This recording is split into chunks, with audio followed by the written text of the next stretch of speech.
সিলেটের কোম্পানিগঞ্জের ভোলাগঞ্জ সাদাপাথর এলাকায় সরকারি সফরে এসেছিলেন পানি সম্পদ প্রতিমন্ত্রী ফরহাদ হোসেন। কিন্তু সেই সফর ছাপিয়ে এখন আলোচনার কেন্দ্রবিন্দু প্রতিমন্ত্রীর ঠিক পাশেই দাঁড়িয়ে থাকা এক ব্যক্তি।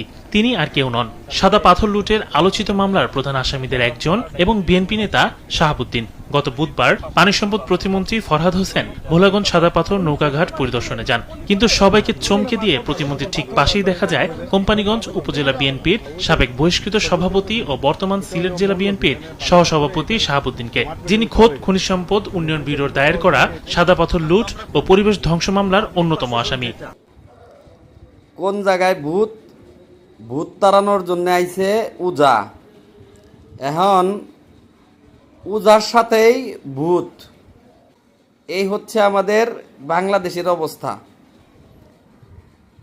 শস্যা দিয়া ভূত খেদাইব, এখন ভূত এই শস্য হয়ে রয়েছে।